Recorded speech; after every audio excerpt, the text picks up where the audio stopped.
Hello everyone and welcome to the Winging It F1 podcast. We've got a British Asian in charge of the UK and we've got a British Asian in charge of this podcast. And with me to talk about the United States Grand Prix, I've got Adam Dickinson and Freddie Coates. How are you doing? Doing well. Now depressed because of politics, but oh well. I'm doing great. In spite of politics, I am doing great. I think this is going to be a great episode of the podcast. I'm very excited. Yeah. Well, is that tempting fate? Yes. Yeah. Anyway. Already is because we're just stilted, so it's stilted around there. Is it tempting fate? Long pause. Yes. Long pause.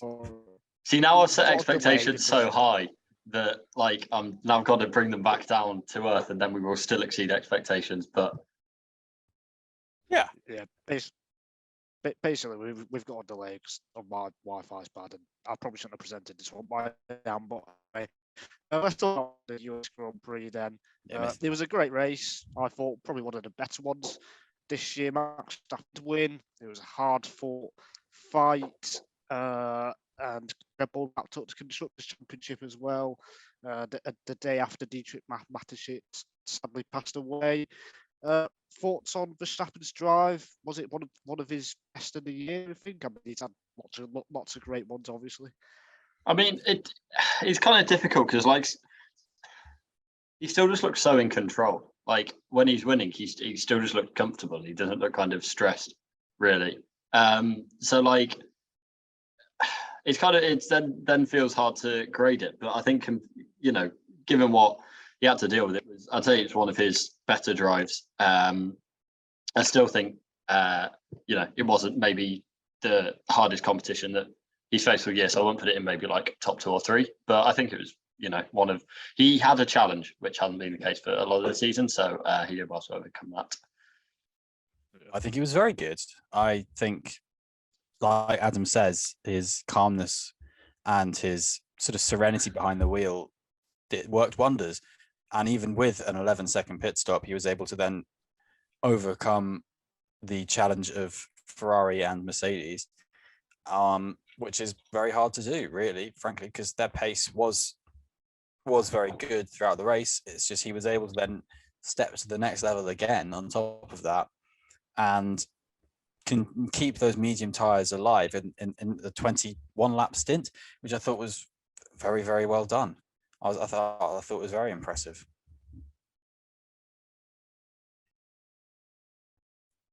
And as we've clearly lost Nigel again, we shall just say what he thinks. I thought it was one of his best drives of the year. I think every Verstappen drive is one of his best ever drives, but this was particularly one of his best ever drives. Right. Stop saying what I'm going to say. I'm going to say that. I'm going to say I think the key moment was because when he came out big after the slow pit stop, I thought Hamilton was going to go on and win and keep up his streak of winning a race in every season. But I think for Verstappen to fight Leclerc so hard on the medium tires and still have enough rubber left to chase Hamilton and overtake Hamilton, I was really impressive. I think only him and Hamilton can kind of do it and fight one so hard and then go and get the win, really. So I think that was what kind of stood out for me. Yes, exactly. Yes, I completely agree with that.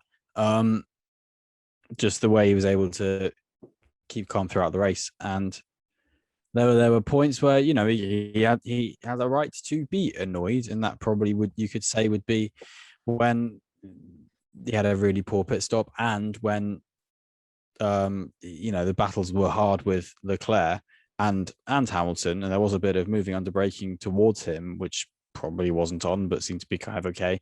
And he had a right to get a bit incensed, and he didn't. He just won the race. It's easier said than done, obviously, but he did it very well, and his charge in the latter half of the race was impressive, and it always will be to me. That it was It was too impressive. It was like I thought it was going to come down to the last 2 or 3 laps, and when he first came out and had to, obviously behind Leclerc, I kind of thought he was tracking to be a bit more of a grandstand finish, whereas passed him on, I want to say like 50-ish. Six laps to go. Yeah, I thought it was going to stretch a bit further, but that's not a kind of criticism of his driving. I was intrigued to see how it was going to go because he was always going to catch him, and it was always going to be on around lap 50 or something.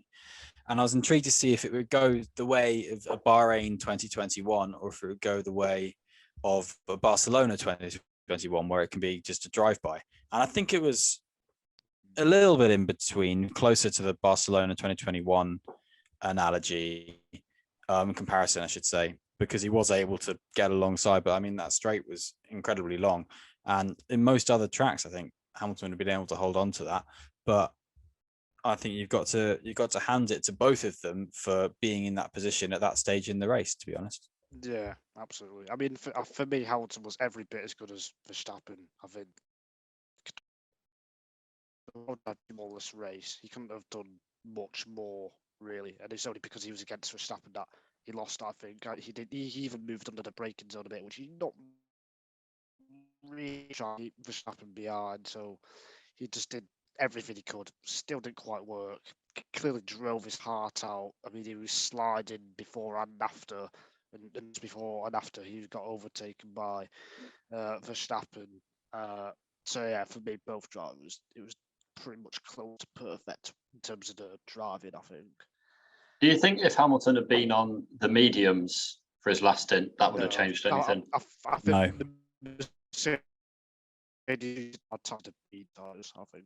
I think that's what Nigel said, but I'm just going to say again, I didn't really pick anything up, but I think what Nigel said and what I think is that just it wasn't necessarily an option in their strategy, but also they made the hard tire work so well in the middle stint that if you're in that position, they were able to succeed with the undercut with the hard tire. So might as well go with the hard tire and be in a good position with that tire and just go with what you know, which is that on Friday there was a lot of tire wear, and the hard tire worked very well in the stint you've just done. So I think go with what you know. And if he had been on the mediums, there's no saying that it would have been any different, to be honest, because of the way those tires were reacting throughout the race. They didn't seem to be corresponding overly differently anyway. Yeah, I think the Mercedes suited the hard wear, but suited the medium tires more. That's how I kind of saw it, really. So, yeah. Which is bizarre when you think about it from sort of a relative bracket of the entire season, when the Mercedes struggles to bring its tires in, and the Ferrari in particular, and the Red Bull to a lesser extent, but to more of an extent than the Mercedes, work their tires a bit harder. So it's a bizarre kind of weird anomaly that Pirelli tires just generate sometimes on some surfaces and some conditions. But yeah, the Merc was just working better on the hard. The second half of the race was kind of a throwback to last year in some ways for me, in terms of that intense battle between the sport's top two drivers, and had enough of that same Verstappen this year. But we had so many of these kind of races between Hamilton and Verstappen last year, and then we kind of got that over final 25 laps in Kota. So I think that was really nice to see, I think. Definitely really nice to see. We are in sync. Yeah, I just echo that. It was it was vintage, but vintage of only a year ago, which already feels a long time ago. But I think vintage is a nice way of putting it, because it is just kind of like it is just so many races just aren't necessarily strategic fights on track where things just happen and it just goes the whole distance these days. And that's not a bad thing, but sometimes it is just nice to have a straight sort of fight, just beginning to end, in a way that can be really exciting to watch and can build to a climax. And that worked really well. And I think there's an argument to be made that perhaps this is the race in some ways that you hopefully should have got last year, but also last year's race was fantastic anyway. Yeah, definitely. And just on Red Bull winning the constructors the day after Mattership started, he kind of didn't want to wear black armbands or be too kind of silent about on the Bull way. Uh, I mean, yeah, they've had the best car for most of this season, and I guess they deserved it. Obviously, the fifth title. Yeah, the fifth constructors title. We should talk about Dietrich Mateschitz, of course, because rather than sort of just brushing over it, the amount he's given to Formula One, he's sort of the biggest influencer with no profile to this sport that there has been in sort of the last 25, 30 years, from being just simple sponsorship with Gerhard Berger all the way up to just winning a constructors championship again, returning to win constructors championships after, and not just fluking it a few years ago either, with a good run. They've consistently performed, and the amount of people who are in motorsport and top level motorsport because of him, the amount of sport across the world that is funded and successful because of him is exceptional. And he's an exceptional figure. He was in it for the fun of it, and it was working wonders, and it has worked wonders, and it will continue to work wonders in his name. And I think for all the negative press that Red Bull in Formula One can get, the amount of positive press that it deserves is an incredible amount, and it can be all linked back to him basically. And Max Verstappen, Sebastian Vettel, Carlos Sainz, Pierre Gasly, Daniel Ricciardo, all race winners and 2 world champions in there, all can point to him as for their career. And so many people across all of motorsport, in Formula E, in WEC, in IndyCar, in rallying, in bikes, MotoGP, multi-bikes, all of that. It's just all Red Bull, and Red Bull is fantastic because of Dietrich Mateschitz. You should mention that.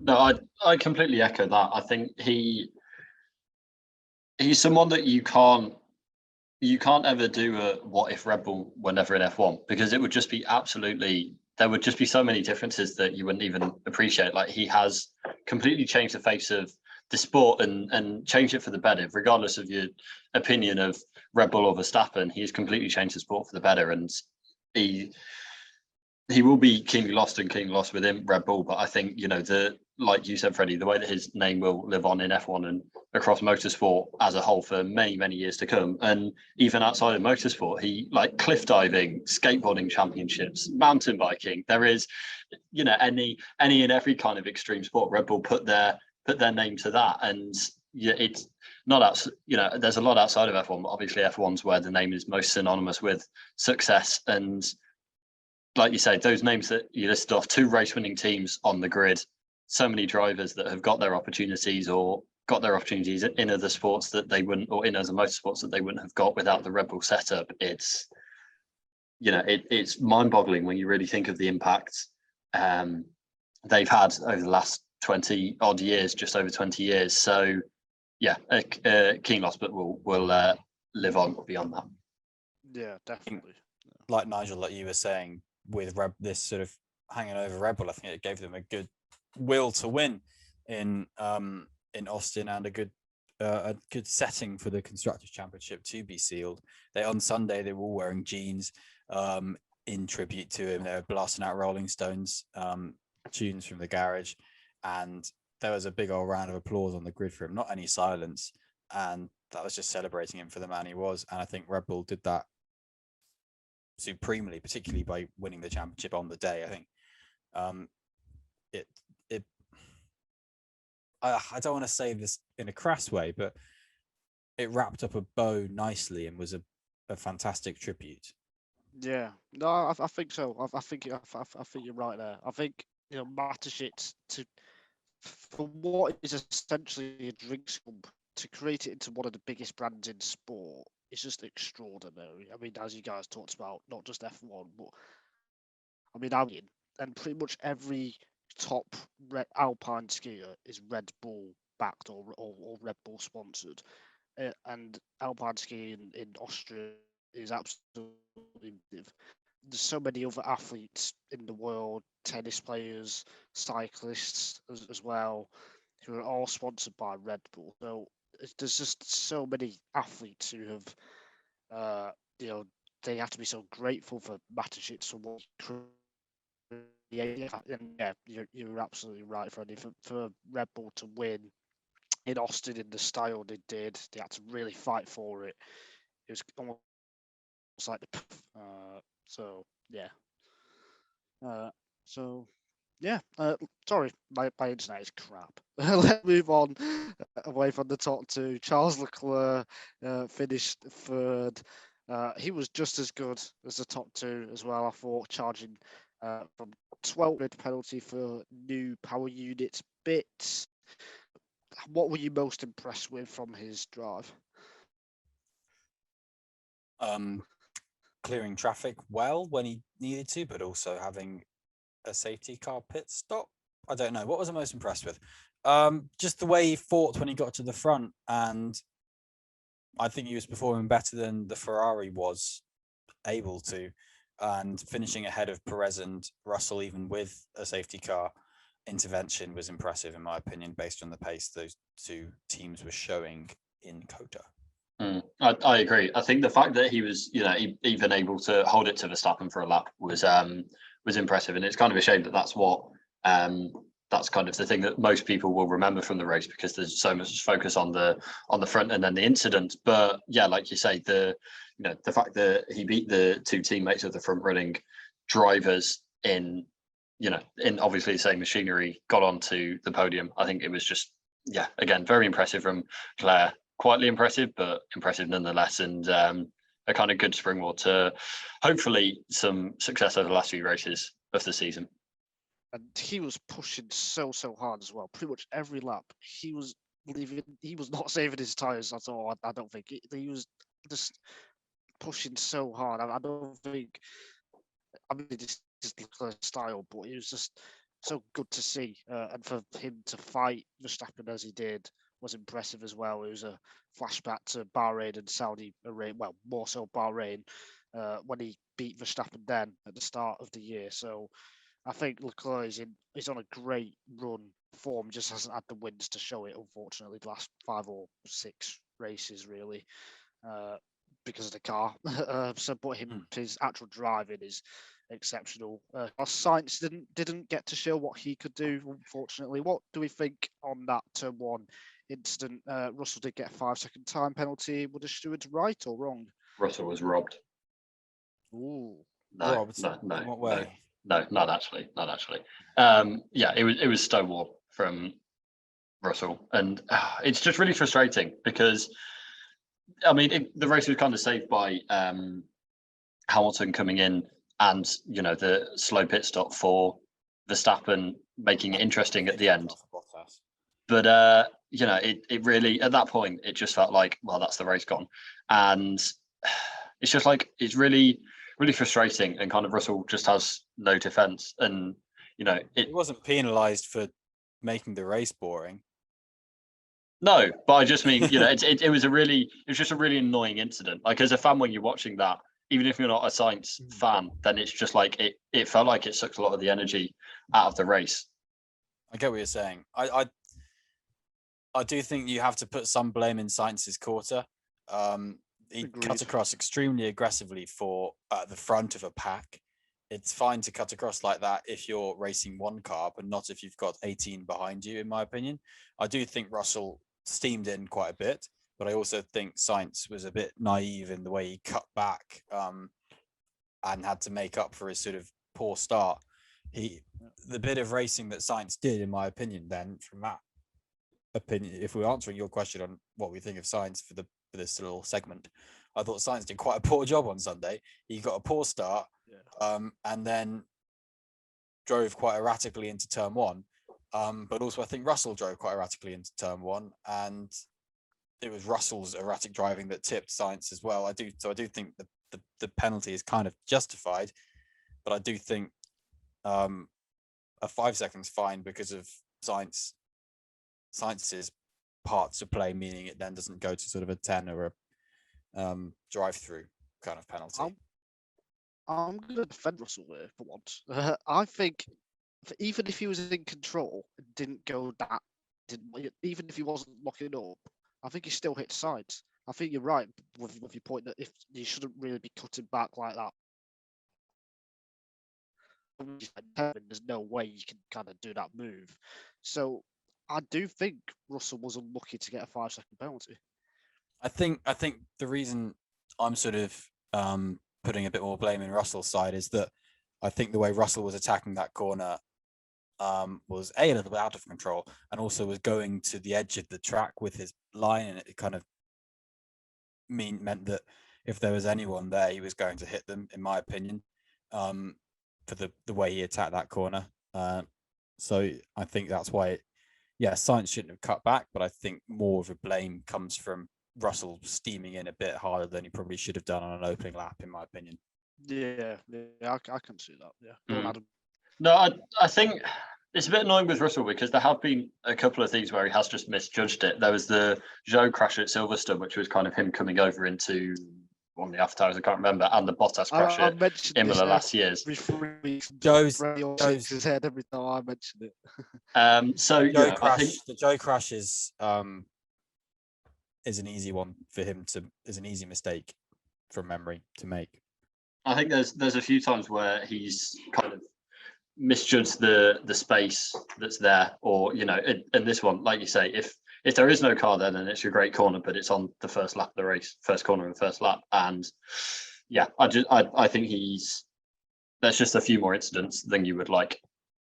There's an easy headspace to be in when you're in Russell's position, which is the kind of position where they can't qualify as well, and they need to make the most of the sort of pops they can do on the first lap. It's a kind of position that we saw sort of Verstappen and Red Bull into 2017-18 a bit. They were sort of throwing it up a little bit more and had a few more incidents, and you saw it with Ferrari as well at points where they feel like they need to make the move when there's the only one opportunity to do it. I think one that always stands out to me was Vettel at the start of Malaysia in 2016, where he just sent it, tapped Rosberg around, just like, oh well, I had to go for it, otherwise nothing would have happened, which is fair enough, but you put yourself out the race.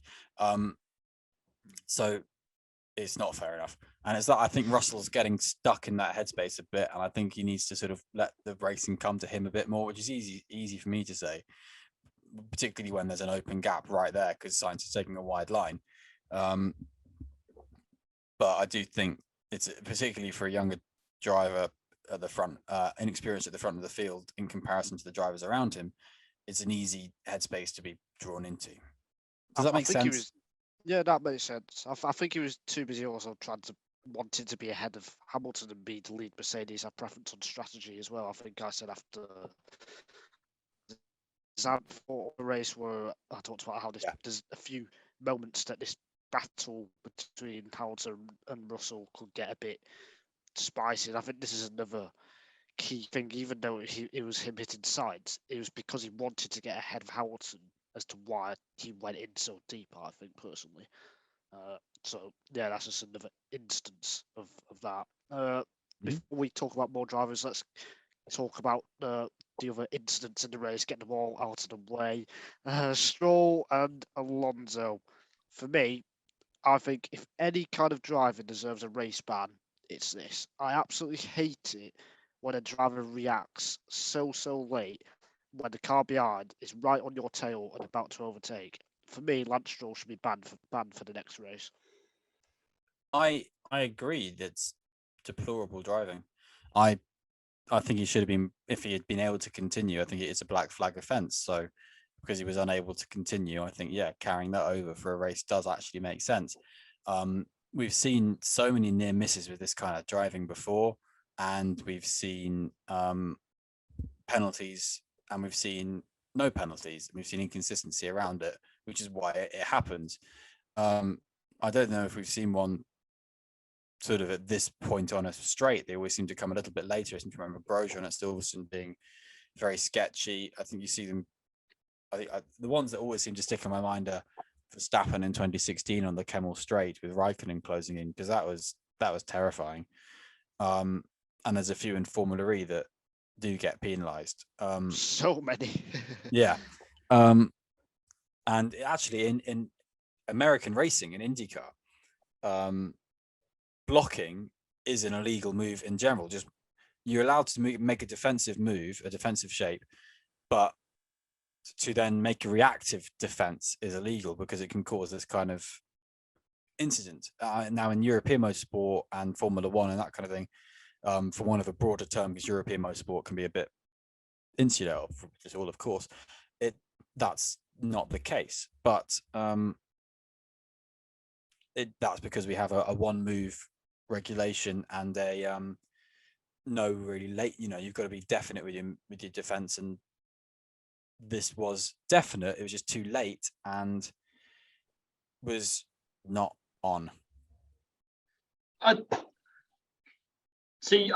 think it was a kind of reactive move to Alonso overtaking. I think it, Come on. No, it was. It's so quick. It is so quick. Like when you see Alonso pull out, and then it is absolutely like thousands of seconds later when he moves left. Like I just think that's too late to move. When Alonso's that close to you pulling out to move, that's too late.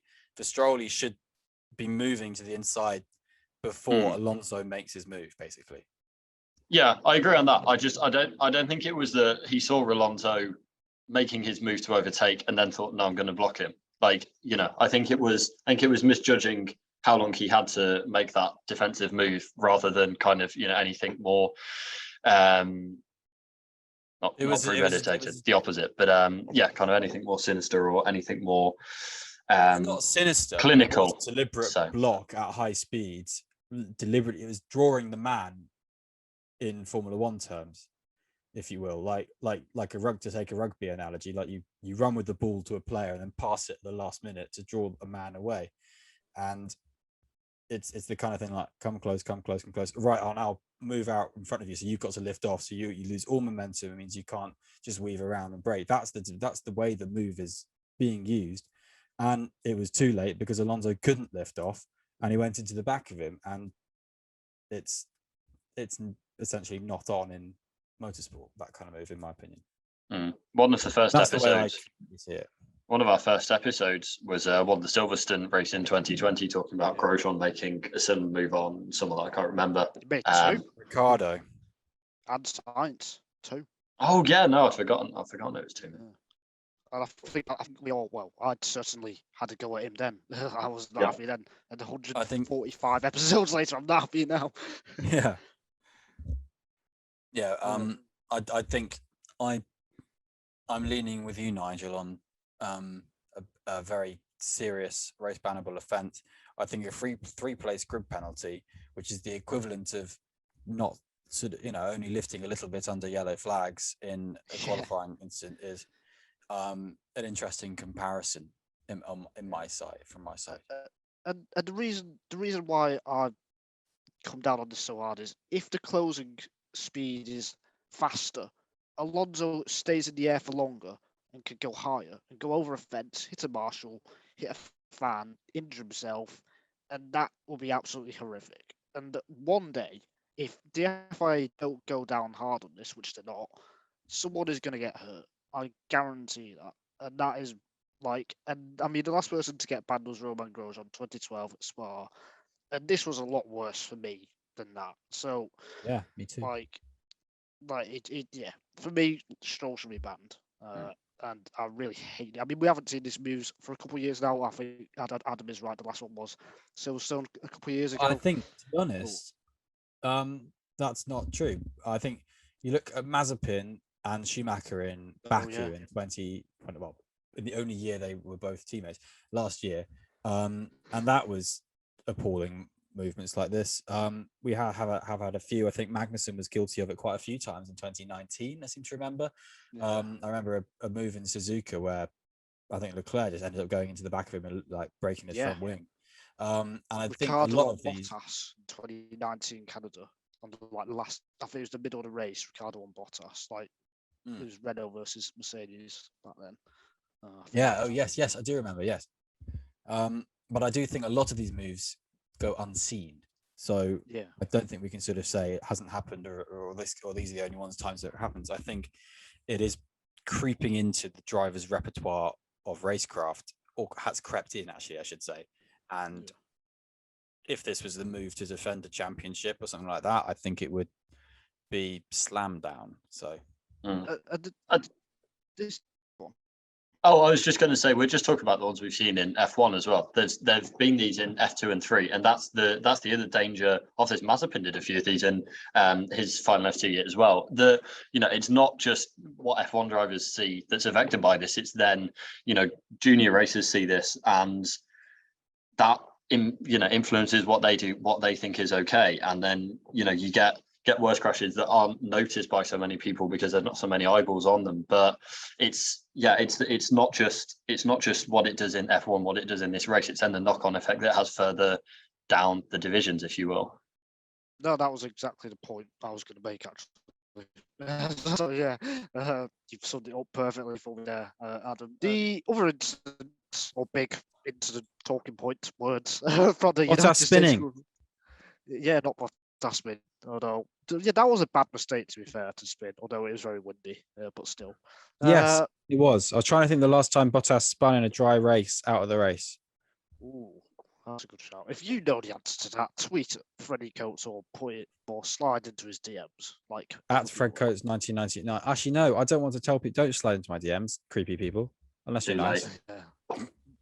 Yeah. Twitters are in the description anyway, so I'll be thinking about that now. people will be thinking about you. That's really I'm always annoying. thinking about Freddie. When did Bottas Whilst Freddie thinks, I was going to say, let's talk about Alonso losing his 7th place after Haas protested that basically Alonso and Sergio Perez should have been given the black and orange flag to pit. Perez was fine. The FIA said Alonso was given a 30-second time penalty. Now, obviously, Haas, I think Magnussen a few times this year. The latest time was Singapore being given the black and orange flag. What do we think on this? Because this is a bit of a tricky one, I think. This is a tricky one, I think. Haas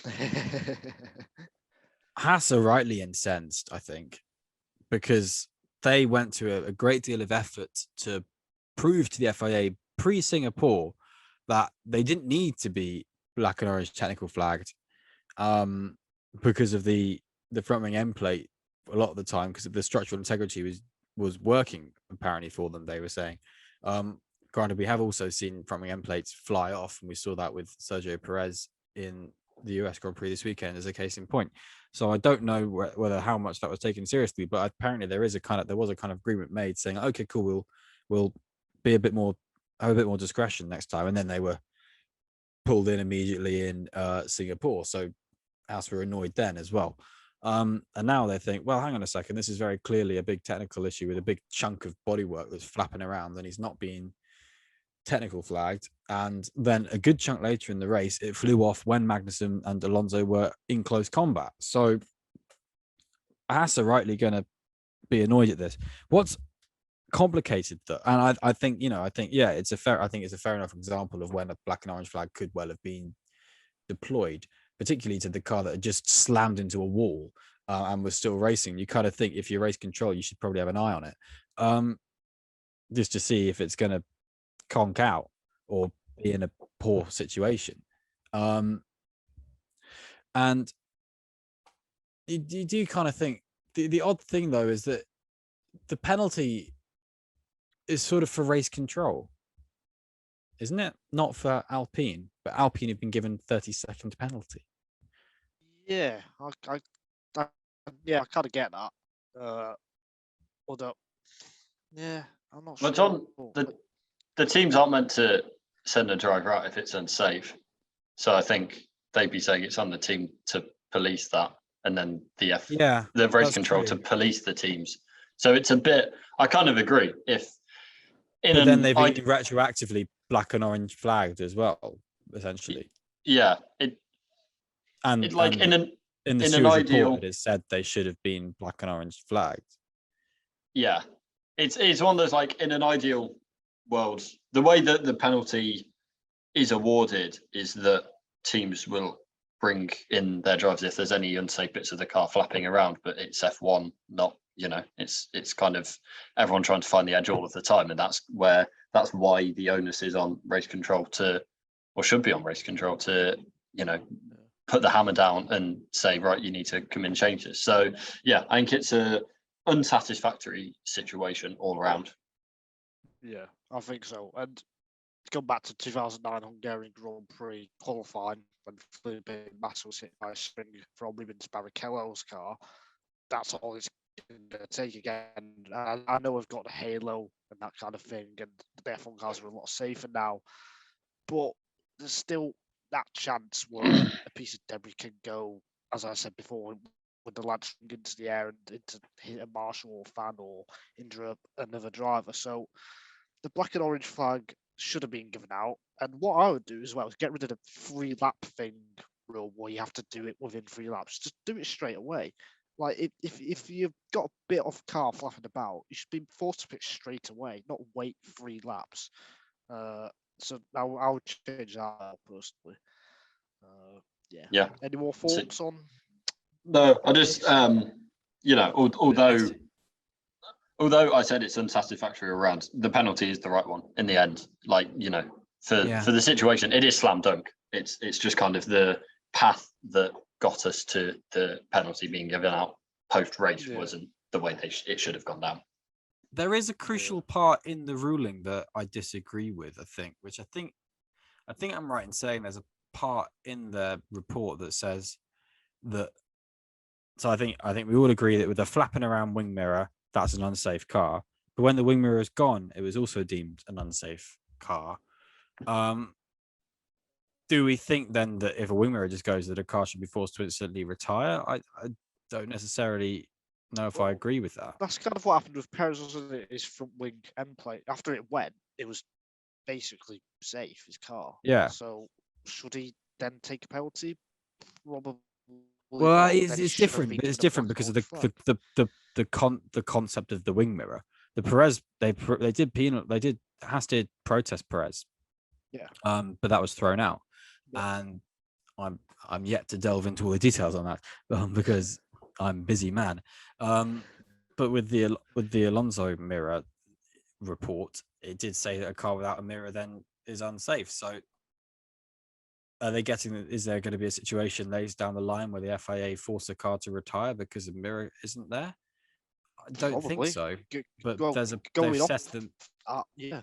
they've set themselves a bumpy precedent there, which a team could probably legitimately protest another car in that situation. So who knows? Watch this space for 5 years from now when the Haas versus Alpine Renault fight goes a bit further. They've always protesting each other anyway, those two. There they are. But again, the FIA are inconsistent anyway. Just like with the Gasly thing, he was given 5-second time. The FIA are consistently inconsistent, yes. Yeah.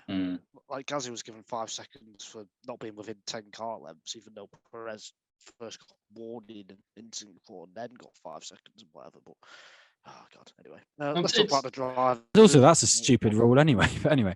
Well, I mean, it kind of like it works in some situations. It makes sense, and it means that you can't take advantage of it. But like, in general, if you're a new F1 fan, especially in America where FIA, as they keep banging on about trying to kind of expand their reach exponentially, then it's just the kind of thing that makes you scratch your head. Like, it's not making F1 kind of understandable to all of these inconsistencies. It's, ultimately, unless you're watching with someone who knows, is a kind of expert fan on F1, then it just makes it a complete head scratcher and makes it a lot more inaccessible to new fans, which is, it's not just kind of for, old-fashioned things like consistently and fairness across the teams. It's also in F1's interest to have an understandable sport. Yeah, absolutely. Definitely. Moving on back to the performances of the drivers, Alonso had a great drive until it was his 7th was taken away with him, but so did Sebastian Vettel. I mean, he had a slow pit stop. He probably would have been 6, he thought, without the slow pit stop. But then his fight back, his moves around the outside at turns, let me count, 18, well, 17, 8, 16, 17, 18, I think. Around that section, absolutely fantastic. I think that has to be one of the best drives of Vettel's year, I think. They've been putting in some good performances of late, Aston Martin. That car seems to be coming into its own. I think we do need to remember that car basically was rebuilt at round 6, whatever, at Barcelona, and started afresh. So they've been developing slowly, and it's now sort of the fruits of their labor is sort of bearing, whatever the phrase is, and it's now happening because it's going well. They're bearing fruit. The fruits of their labor are bearing fruit. The labor is bearing fruit. And but the point is that, they've been performing well, and the pace in the Aston Martin is there, and Stroll showed it on Saturday very well at the start of the race, and Vettel showed it very well on all of Sunday, and it was also there in Suzuka, and there were flashes there in throughout the season, really, particularly the second half of the season, where they've been good pace, and there was just a level of grit with Vettel this weekend, but particularly in the race, that just superseded everyone else really around him. And I'm also taking a degree of pride because I said the Aston Martin would go well, and it did. Yeah, Adam. Just kind of echoing what Fred said. I think it's, like you say, Vettel's been doing better as of late, and this is, I guess, the kind of bit of the iceberg that does stick above the water, and everyone sees and goes, "Oh yeah, Vettel is doing well," because he did well to come back from that. And it's not, if you're Vettel in that situation, you've just had the best race of the season probably, and you're running in the top 5, and then that happens, and it's like it just will be so draining. We saw 2 fantastic fight backs from slow pit stops, and Verstappen's will be the one that is remembered. But yeah, I thought it was a great drive from Vettel, and also for Aston Martin, from Lance Stroll until the Alonso incident, I thought he was doing very well too. And he's making, yes, the car perform better here than at other places, but they still have to make that work. Just like when the car is performing worse at other places, sometimes they've also been under par. I think both of them acquitted themselves well, or at least Stroll up until the Alonso incident. Yeah, definitely. I think Aston Martin are on a pretty good run. They have definitely improved their car. Looks like they've developed it a bit better than the other midfield teams. Because they're 1 point off 6th in the Constructors' Championship. Yeah, that's remarkable. That's a turnaround and a half. Yeah, because they were 9th literally 2 or 3 races ago. So if they could get 6, considering the first half of the season they had, that would be absolutely massive for them. And the way they're tracking it looks like it will happen. So yeah, absolutely. On that note, though, like, half the championship is bad. Like, half the constructors have had poor years, which doesn't, I don't know, going back to even a few years ago, like there was a kind of 6th was a much more respectable result, it felt like, when AlphaTauri were reaching it in 2020, I want to say, was they 6th? Well, it's all relative, isn't it? And the relative battle is that Alpine and McLaren had a march early on in the season and have been more consistent, but Aston Martin have been a better team as of late, particularly this weekend, and that's worked really well for them. Alfa Romeo also were looking quite good this weekend. It just didn't work out for them. I thought Joe had some very good pace this weekend, and it's for what the tools they have to work with, it is good. Yeah, and inherently there is going to obviously be a 1st place to a 10th place, and there's going to be results like that. But it's either way, if you're going to come from 9th to fighting for 6th in a very quick succession, it is good, no matter where you are, really. Yeah. I guess I'm just thinking about like 2020, where you had AlphaTauri, who were very strong. Obviously, Gasly won the race, but even outside of that, they were strong and had a good run of good point scoring finishes in both the races. They were in 7th. Ferrari were in 6th, and it was a down year for Ferrari, but they were still regularly scoring points finishes and got a couple of podiums in there too. Like, it's just it feels like the bottom half of the Constructors' Championship has really dropped away from where it was a few years ago. I don't know. It's a just hard a case one. I of do different think- teams being there. I think you've got 3 teams up front, which fills 6 positions, and then if Alpine and McLaren are both performing sort of a B tier, then that should realistically fill all the points playing positions. Yeah. And so then with incidents and situations that occur, that kind of then leaves 2-3 positions for 5 teams to scrap for. So that then makes it, the rewards are so different for different teams. But it's a wider debate just on the nature of how competition and competitive is.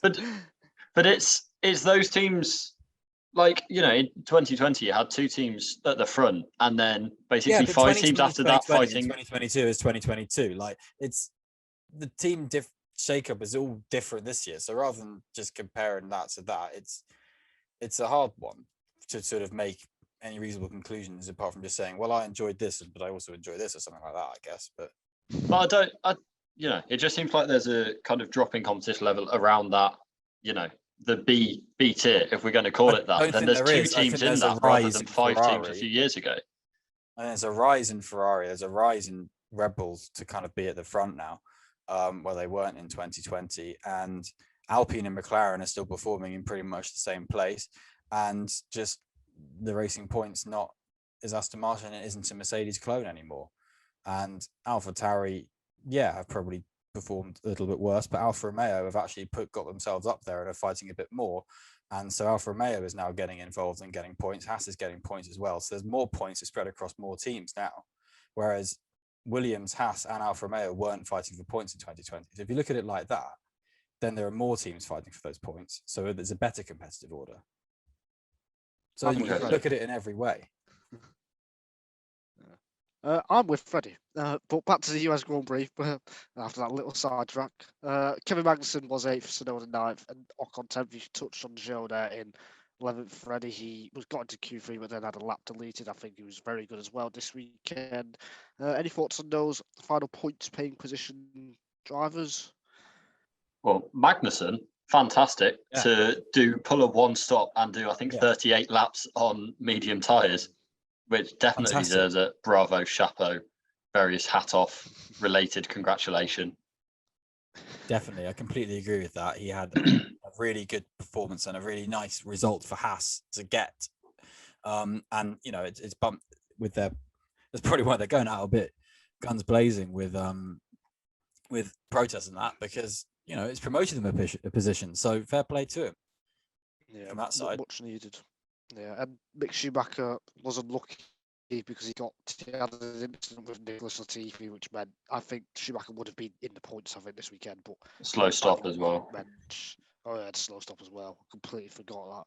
So that meant he wasn't in the points as well. Then obviously, Gasly had that penalty. Alex, what happened to Albon? Albon, I think, just dropped off a bit and was passed by Vettel and Magnussen. And no, did he pit late on? He might have pit late on. I think he just dropped in the lap. There was a lot of movement in the last few laps between kind of 7th to 12th, 13th. Yeah, but I'm trying to. I think maybe he just passed by Joe and Ocon and Tsunoda. I think Ocon had a neat Sunday after a very poor Saturday, which was kind of needed to get to. In the end, he got a point because of Alonso's penalty, but to get to fighting for the points from the pit lane is always handy.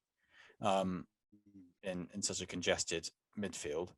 And I think the only other thing to really add is that, Lando Norris had a really, really genuinely very good drive that just put himself best of the rest, that glorious 6th place for the midfield cars when Sainz was out, and he just pulled away in a very good way there.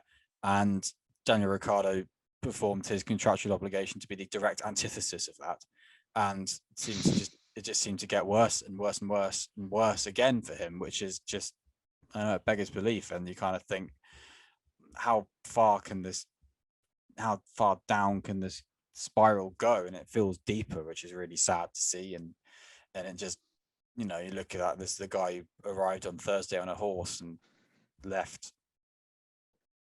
with no one thinking about him apart from how bad it was. Borderline in tears.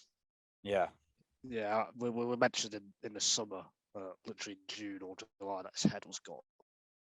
This is the last 10 weeks have shown that, quite frankly. It's you can't turn up on a horse and then finish 15th and qualifying, go out in Q1. But it is like America is such a loved country by Daniel Ricciardo. So it kind of felt like if there's going to be any Grand Prix that could get him in the headspace to have pull a one-off positive performance, do something, get close to Norris, then this might be it, because the problem does seem to be a lot in the headspace. So it was a great shame to see that he couldn't. It is, like Freddie said, it is that bad at the moment for him. Particularly on a weekend where he was out of the car in FP1 and the driver who replaced him did no worse than he would have done, Alex Palou, 2021 IndyCar champion. He did a very tidy job, actually, in the FP1, which we won't go into now because it's a very big, detailed thing to go into. But it does add to the dire Ricciardo story of this weekend. Yeah, absolutely. Yeah, Palou was just as good as would be in a normal practice session. The last thing then, America, or F1 in America, had a sellout crowd, over 440,000 people. It really has, for the last couple of years now, it's, what do you call it? It's took it by heart. Does that make sense? It's stole your heart. It's just working there. It's sort of stolen my internet. But no. F1 in America, it really has cracked. There's going to be 3 races next year. Going to be an American driver if Logan Sargent gets the super license points as well. So just some words on that to finish off. No, it's really great to see. I think it's things like this make it annoying when the kind of rumors do the round every few years that Austin is one of the ones on the brink of, or kind of closer to the brink of not continuing. Because I think as much as the Miami and particularly the Las Vegas will be, the really razzmatazz events and, the ones that show up in the show business magazines and get the kind of traction outside of F1, COTA is a really, really good base for F1 in America. And it's something that has struggled really since it left Watkins Glen. So I think, it just performs a fantastic role. As I say, it's a great base in the middle of Texas. It's not that difficult to get through.